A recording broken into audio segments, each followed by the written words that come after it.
Um, so really, what I'm hoping to do here in this discussion with you is share with you an article that's actually in press, and it should be out soon. And what it's doing is providing an overview of what we have been doing over the last many years, 7, 8 years, where we were interested in looking at how we can use media to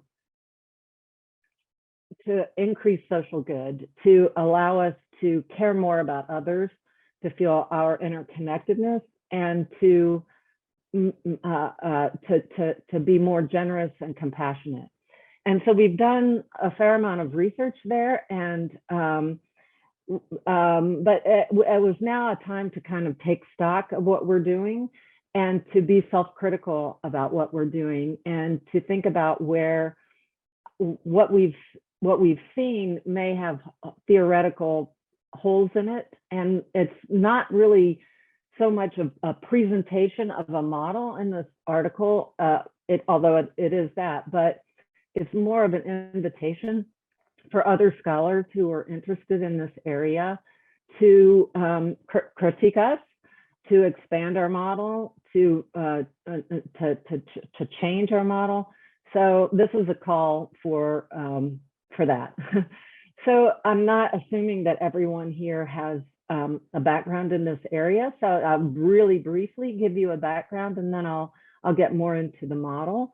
So the background here is that when you look at the foundational theories of media entertainment, that there's this assumption that positive affect has a primary role here, and that we are driven by a search for pleasure and avoidance of pain, and that we use entertainment for those ends. And so mood management theory is one example that's very clear in its assumptions, at least early on, that we use media to improve our moods.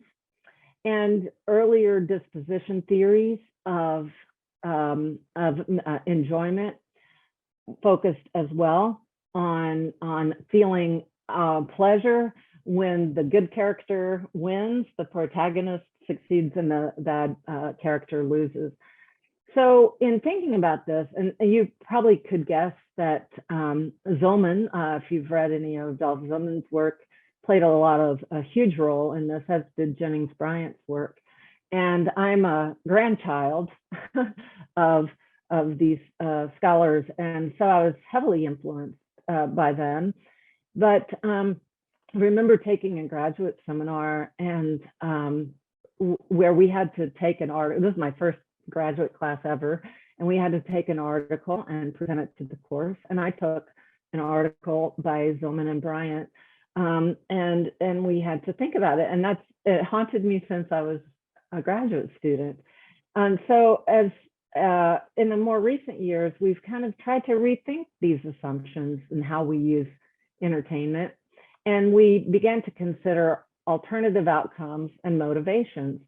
And we wanted to say that in addition to enjoyment, that a lot of times we may really value entertainment that we wouldn't say we enjoyed so much, but we could very well say that we appreciated it very much. And it may be a film. I worry a little bit about cultural differences here, but try to pick one that's, Schindler's List maybe could be one where, to read and learn and view about the Holocaust is very valuable to me, but I wouldn't never say I enjoyed something like that. And that led us to consider alternative outcomes. And we adopted Aristotelian language, and we wanted to contrast hedonistic gratifications with what Aristotle called eudaimonic concerns, and that's experiencing meaningfulness. Now, and this is not to say that it's not valued. It's just not valued in the sense of positive affect necessarily. I'm going to try to show you a little video. This is from an advertisement. It was for the Olympic Games several years back, but and it's a little bit. I see a little chat here, so I'm just pulling this up. So this it's a little risky to show people videos that one person finds meaningful and another might not. So you might not, but this is just an advertisement for the Olympic Games that was put on several years back that for me elicits meaningful affect. I'm hoping you can hear it okay. Ooh, child, things are gonna get easier. Ooh, child, things will get brighter. Ooh, child, things are gonna get easier. Ooh, child, things will get brighter. Someday we'll get it together and we'll get it all done. Someday when your head is much lighter. Someday we'll walk in the rays of our beautiful sun. Someday when the world is much brighter. Oh, child, things are gonna get easier.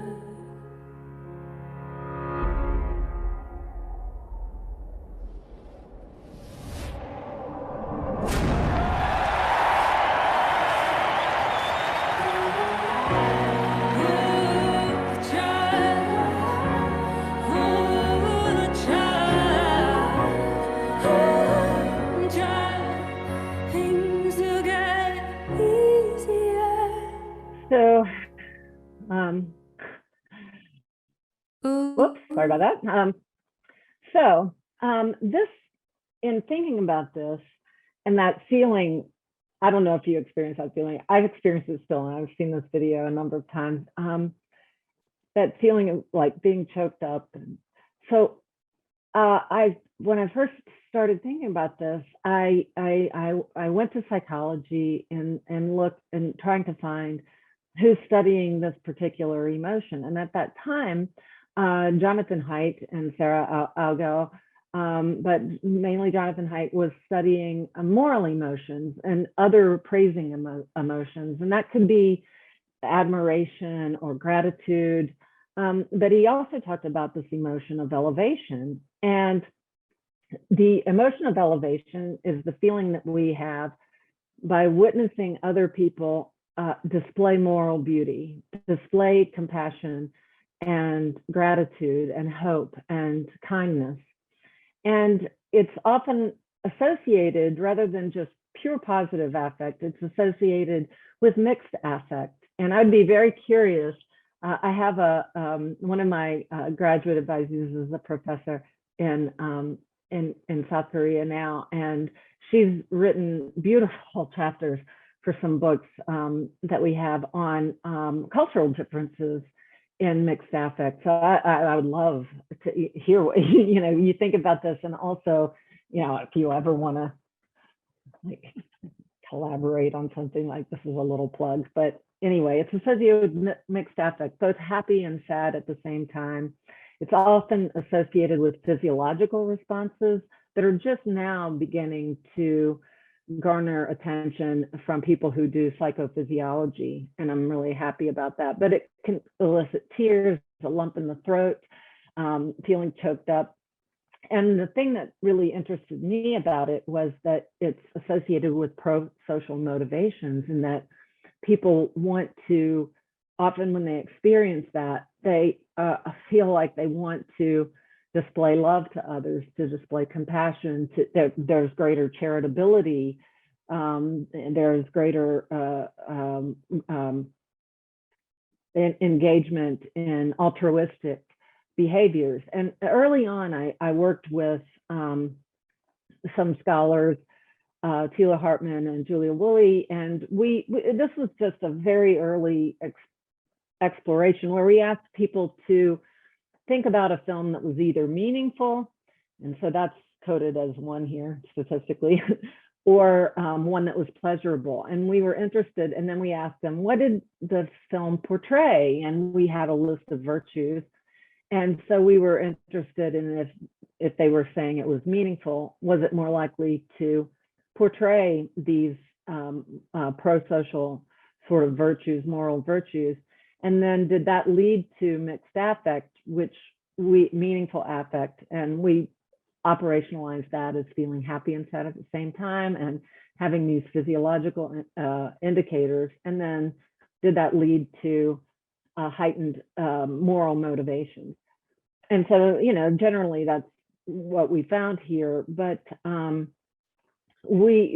that time, a lot of people have continued to study that. And we've also kind of broadened our scope to include basically self-transcendent emotions. And that refers to the idea of emotions where we have a decreased emphasis on the self and an increased feelings of connectedness to other people, the world, the universe. And so there are various articles that you can see. One group of people I've recently made friends with and have studied with a bit they're out of Norway, and they've been interested in what they call a kamamuta, which is Sanskrit for basically feeling moved by love. And so they put their concept here, but then they put all the other emotions that kind of go in with this. So it's tear-jerking, it's touching, there's nostalgia in there, tender, and so forth. Awe. I've recently been studying awe as it relates to attitudes about climate change. So that's kind of the background. And so with these scholars I've worked with a lot, we decided that we would put together this model. And so I'm going to kind of lay out the model, and then I'm going to speculate. We're starting to collect data to problematize our model. But so in our model, exposure comes first, not surprisingly, and we're exposed to some message, and it has content and elicitors. It's in certain formats and certain sources. So that's the first step, obviously, if we're going to use this for purposes of social good. And we did a national survey in the US, and really the vast majority of people report being inspired by something. It could be music, movie, a TV show, a book, etc. So the vast majority of people are commonly inspired by these sorts of messages. And the depiction that's often in these messages, this is a content analysis of YouTube videos, that appreciation of beauty, it could be moral beauty, it could be natural beauty, is very common. Gratitude for something that someone's done. Hope is a big one as well. So, we have a fair amount of evidence that this is not uncommon, I guess, is what I'm trying to say here. And so in a typical experiment, we will craft a message and we will get people in the lab and we will expose them to an inspiring or uplifting message or some sort of control message. And then we'll measure outcomes. And these outcomes can be things that I've mentioned before. So people will often self-report, elevation, awe, feeling choked up, mixed affect, nostalgia, or they'll evaluate the message as particularly moving or touching, or sometimes even persuasive. So this is, you can imagine an experiment, right? So we're going to expose somebody, we're going to then measure their responses. And then we often are interested in some kind of outcome. And so caring and compassion, universal orientation, I'm using that as a word to refer to feeling connected with others in the face of geographic, cultural diversity.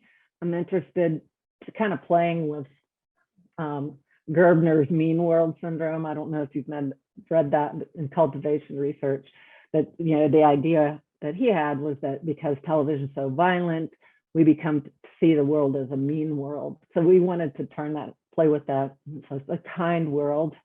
And certainly reduction in prejudice and stigmatization.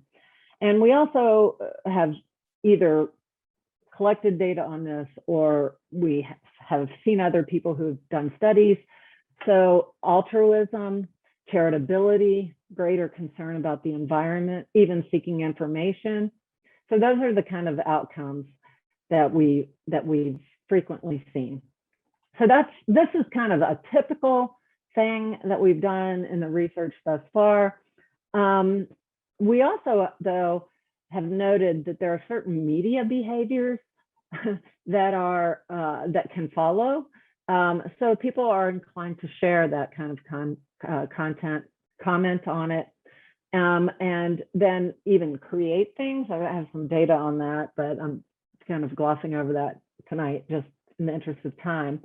And selective exposure. But given this, what I wanted to suggest is that there's a feedback loop especially with this media behavior, because if I see a message that is inspiring and I share it with others, either that means that other people will be exposed, or if I engage in selective exposure to content, then I will continue to be exposed. So that's kind of some of the things that we've studied, but of course, not everyone, we're diverse in our experiences and our personalities and our dispositions. And so we wanted to make sure that we accounted for that. And so we have this additional moderators, essentially, although it can be IV. So we consider traits like empathy, moral identity, how universality, culture for sure. Jinhee Kim is my student, check her work out, she's awesome. Age, spirituality. So these sorts of variables certainly play an important role here, and as well as states. Now this hasn't received quite as much attention, but so for example, maybe you're going through a life event. Maybe you have a family member and you're worried about their health, and so that might lead you to messages that elicit hope. So it can be trait or a state, and we think that these sort of person or situational variables likely play a big role in who is attracted to this sort of media content in the first place. And so that's undoubtedly the case. And so we have data on this, looking at various traits and how that predicts exposure to inspiring media experiences. And we also have some in a typical sort of selective exposure study where people could choose to view in a YouTube kind of setting, choose to view some videos over another, and it largely replicates this, that like perspective taking, empathy, universality, searching for meaning. These are all associated with a greater likelihood of exposure. But we also think that these traits may moderate how people respond to media messages. Not everybody responds the same way, and I'm going to get into this quite a bit more here in a second. But you know, if you can imagine a family member who's exposed to some kind of content, and your whole family, maybe one family member is going to react very differently than another family member to the same content. So certainly the individual differences play an important role in moderating how people respond to this kind of content. And also, I wonder, this particular arrow here needs greater elaboration. And so I'm going to quickly get into the areas where we're still exploring, and I could use your help. So if you're interested in this at all, but are there traits that maybe I'm choked up by something, but I react very differently? It doesn't reduce my prejudice. It doesn't make me more charitable, for example. So we need to explore, we definitely need to explore that as well. So, so at this point, I'm gonna shift. I mean, I'm gonna come back to this model for sure, but I wanted to now talk about some of the questions and concerns about our data thus far and how our theory needs to be more nuanced, maybe be critiqued, maybe be expanded. So at that point, one is individual differences. And the question here is, are all people really moved by moral beauty? So at one point, Mike Slater, who is, he's a wonderful scholar. He's at Ohio State. He's the director of the program at Ohio State. And he and I, this is why conferences are great. I went up to him at a conference and I said, I really like your work. And we had a discussion and we ran into each other in the hallway later. And then lo and behold, we were waiting for the same plane. And I'm like, hey, how are you? And then I'm walking through the plane to sit down. And he's my seatmate. So at that point, we thought, okay, this is it. We have to collaborate together. So I worked with him and with another wonderful scholar named Marcus Appel. And essentially, what we did, it was an experiment, and we showed people either a clip from a film that was either a very moving, we thought it had been pre-tested as a very meaningful or moving clip, and that's going to be represented in a dotted line here. And or we showed them just a kind of a control condition. And so what we measured was not just only how moved they felt by it, but also how, I know this probably doesn't translate well, so how corny it was. Like, oh, that's just stupid, or that's manipulative, and so we called it corniness, but that's just like people saying, oh yeah, that's just so, and so we measured, I'm moving on too soon. We were interested in not what increases people's responses to these kinds of messages only, but we were also interested in what dampens people's reactions to them, or what makes them feel like they're just silly or corny. And what we decided to focus on in terms of the traits that dampen responses was a constellation of traits called the dark triad, which is essentially narcissism, like I'm so great, I'm the one, psychopathy, and Machiavellianism. So we measured the dark triad. And so here's a graph here to illustrate that. And so this is how corny they thought the clip was. And you can see that the more higher on this one trait of the dark triad, which is Machiavellianism, the more corny they thought that the moving film was. And this line here, it looks like it's sloping down, it is, but it's not statistically significant. So certainly some people are just like, this is just stupid and silly. And we have to recognize that. I think it's really important. And I feel like a lot of things, in addition to traits, might cause us to be repelled by these sorts of meaningful clips, which I'll take up here in a second. So here's the model that I showed you before, but in response to this, what we are suggesting is that sometimes we might see one of these types of media stimuli and just think they're inauthentic or stupid or silly. And we need to understand, I think, more when that happens. So additionally, we are interested in the source. So if you think about when you might have felt moved or touched by a message, I'm going to guess that chances are, if you start to think that the motivation for that message is manipulation, or if you start to think that the source is inauthentic or untrustworthy, then it will probably, it's my guess, so it needs empirical validation, but my feeling is that it's going to dampen any sort of feelings of inspiration you may have felt otherwise.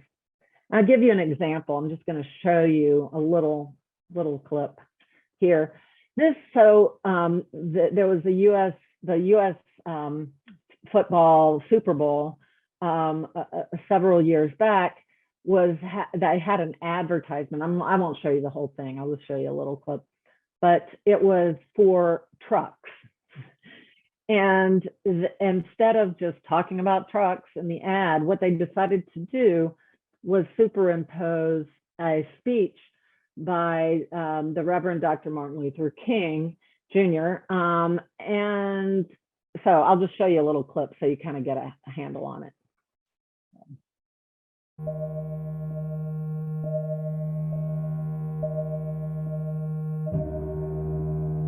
If you want to be important, wonderful. If you want to be recognized, wonderful. If you want to be great, wonderful.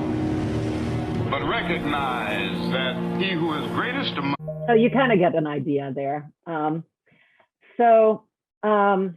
sorry.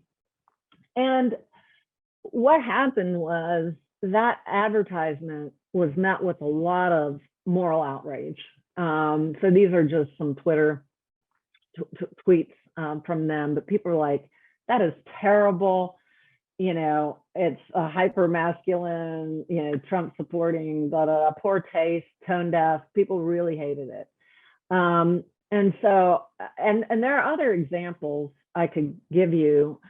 There was one Pepsi ad that it was a similar thing. It was kind of based on Black Lives Matter protests, and it met with such outrage that Pepsi pulled its ad campaign after one day. So, so what we wanted to suggest here is that depending on the message and the situation, of course, but rather than eliciting elevation or poignancy or awe, sometimes if the source or the message is off base, it can really elicit anger and disgust and outrage among people. And that's a very fine line to walk. Again, I'm looking for collaborators, so I can't see your faces when I'm like this, so I'm taking a chance. Okay. And then another question that we have is how the message interacts with the individual proclivity. So in other words, does what moves one person disgust another? And so there's a public service announcement organization that puts out public service about adopting children or being a foster parent or caring for the elderly in our community and so forth. And so they put out an ad campaign that was called Love Has No Labels. And I'm going to show you the whole thing. It's not very long, but I'm going to show you. Now, to me, this is beautiful. That's just me. So, okay, so here we go.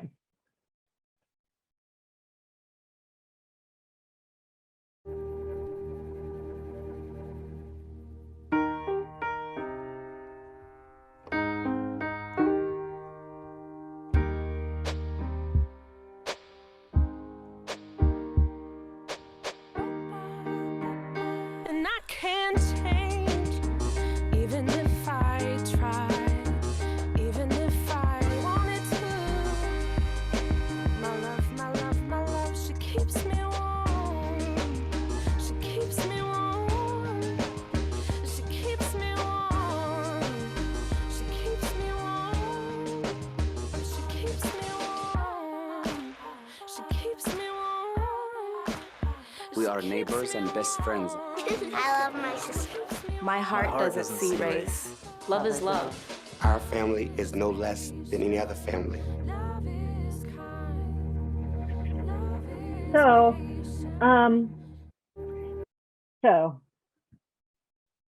self-disclosure, I find that very beautiful. And a lot of people do, you know, and so you can look at comments. It gives me chills. So getting back to the physiological components, spread love, eradicate hate.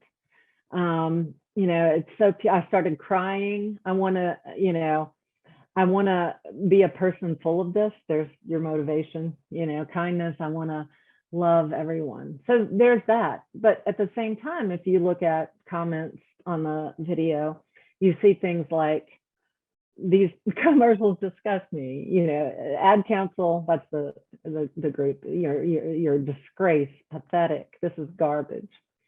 But likewise, you know, so I'm kind of getting into the political angle, and I personally have chosen the political angle because part of it, and the very generous and kind introduction, it mentioned that I was interested in entertainment and emotion, but in social cognition. And I'm going to tell you that for a long time, I was very, and I still am. I'm circling back to the idea of the importance of media in making us respect the dignity and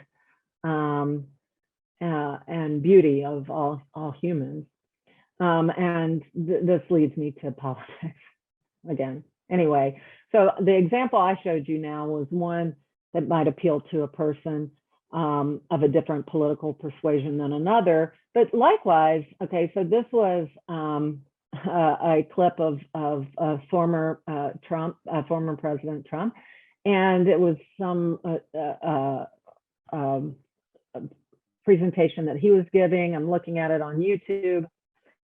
And, you know, I cannot hold my tears. So we've got the physio here. Like, it gives me goosebumps, God bless America. And so these people were clearly elevated by his video, yet others were like, thank God this moron is out, cringy, trash, barf, and so forth. So, so a lot of this sort of political stuff and the idea of what elevates one person might disgust another is something that we're currently working on. And so I'll tell you, these are preliminary data. We're going to do a follow-up variation on theme here coming up. But the question that we were motivated by is, would a liberal be inspired by an uplifting video loved by Republicans? And vice versa. There's so much political polarization in the United States these days, so kind of lends itself to this kind of study. Although I don't think it's only about politics. It could be about culture. It could be about religion. It could be about a lot of different things. But this is just a sort of readily available case study.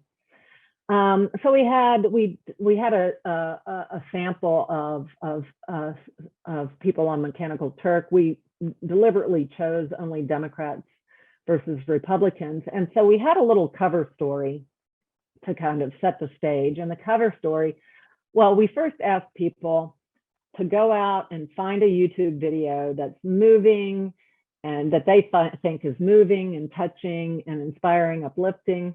And then they found the video, they copied the URL, and they came back and they pasted the URL and they told us why they found it inspiring. And then after they did that, the next part of the questionnaire was, now, okay, we've collected enough data from enough people that what we want to do is have you watch a video that other people found inspiring. And so we told them, we've been doing this for a while and we want to try to understand what kinds of people find things inspiring. So we want to just show you something that some other group that we've studied, that's been in our study so far. So please continue. And of course, everybody saw, we did stimulus sampling, but people saw a video that we had pre-tested that was inspiring.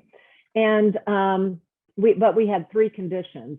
And one condition, we told people it was popular among everyone that had been in our studies before. And others, we said it was popular among Republicans who had been in our study before. And others, we said it was popular among Democrats. So what I have here is the participants' political ideology. Were they more of a on the left politically or on the right? And then this is what who they thought the video that I'm bungling my words, who they thought this video was popular among. Okay, I hope that makes sense. So here is how the participants' political ideology intersected with how moving they thought it was when they believed that the video was popular among everyone. So it was sloping a little up, but wasn't significant. This is approaching significance. So here's what I will suggest this shows, that when they thought the video was popular among Republicans, the further on the right Republicans were, the more they found it moving. And then here is if they thought the video was popular among Democrats. And so the more politically on the right they were, the less. So clear, like this is the same video that they were looking at essentially. So how they processed that message and who they thought it was popular among was influencing their own affective reaction to the video. So we're going to follow this up, but we're going to essentially show them the same video, but we're going to manipulate the videos either so that it's from a very right-wing source like Fox News or a left source like Huffington Post. So this is a direction that I'm interested in pursuing. There's the interaction. It's significant. Skin of the teeth, though. It was close, but all right. And then another question we have is, and this one I don't know. I continue to think about this quite a bit. But the question is this: can a moral message, a moral uplifting message, both elevate and outrage people at the same time? Can I look at a message and I look at it and it inspires me, but I'm angry at the same time? And the reason why I even find that a plausible question to ask is because I do believe in mixed affect, and I'm very interested in, like, so certainly we can find people feeling happy and sad at the same time. So how far can we take this? And so I'm going to give you some examples, and yeah, so you can let me know what you think. All right, so here is, I'm not going to show you this too much, but this is Trump on January 6th. And I'll play just a tad of it so you can kind of hear the crowd, maybe, and you hear cheers and anger at the same time. Now it is up to Congress to confront this egregious assault on our democracy. And after this, we're going to walk down, and I'll be there with you. We're going to walk down.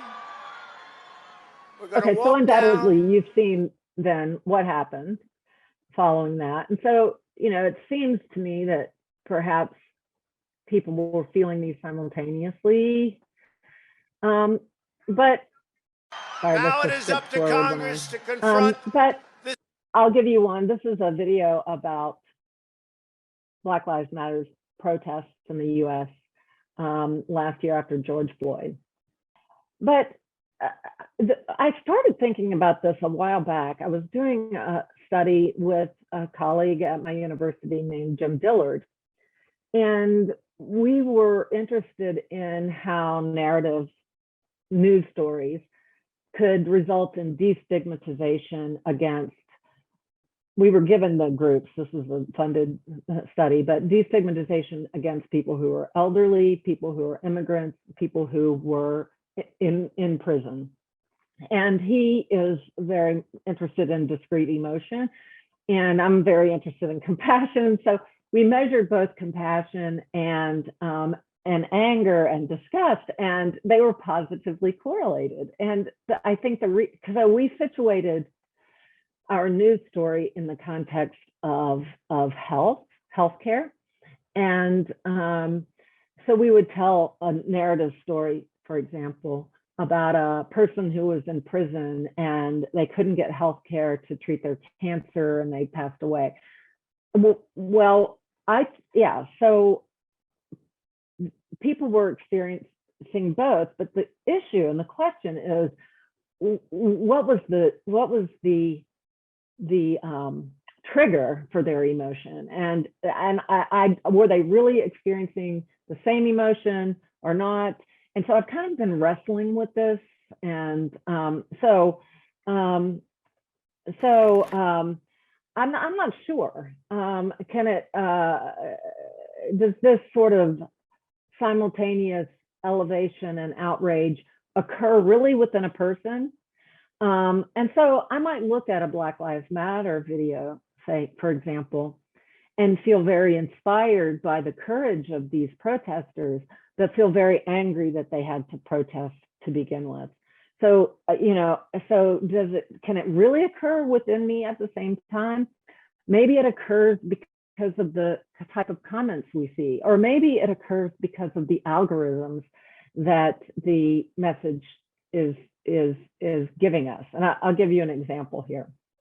Okay, so this was a Trump campaign ad. I'm not gonna show you I don't even have the video. So you can look at this, this is on YouTube, and you can see, various sort of elicitors of inspiration. The best, it's gonna come, it's inspiring, it's moving, but at the same time, you see, he's going after the enemies of the US, the ones who are liars, even Satan himself, So this is encouraging that mixed response, I think, but that's one thing. And but likewise, even if this kind of description or video didn't elicit it, you might be, depending on who you are, you might be inspired by this video, but you're going to get recommendations, for other things. So here's a recommendation that's like, this person explodes with anger. There's a shouting match. And so the one thing that I've been very interested in doing, since I'm going to be on sabbatical this year, is study network analysis and to see what video leads to what next video, and how do these edges necessarily elicit the same or different emotions. So that's one goal, health goal that I have. And then the last thing is, does it always lead to pro-social outcomes? Does inspiration always lead to pro-social outcomes? We've typically looked at, charitability and greater concern about the environment and so forth.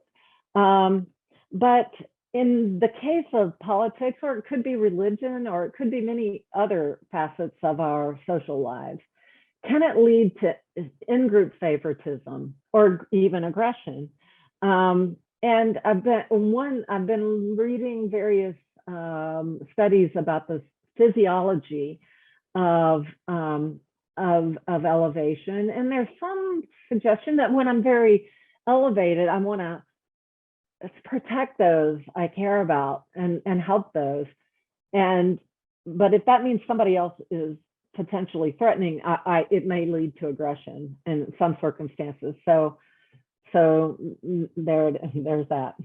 And then the last thing, and I'll stop. I know we're kind of running on time here, but the last question is, and this is a big question, but can the consumption of media messages of moral beauty fundamentally change us for the good? Because these kind of things I've been discussing here today are kind of critiquing our own work, but ultimately overall, this work does suggest that at least immediately, it can cause us to want to reach our better, higher selves.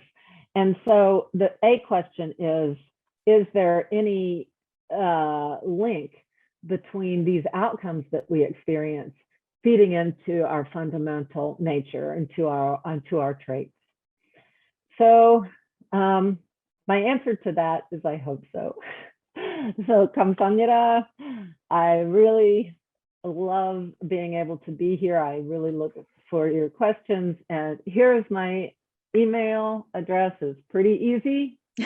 And I'm really hoping to see you in Paris. So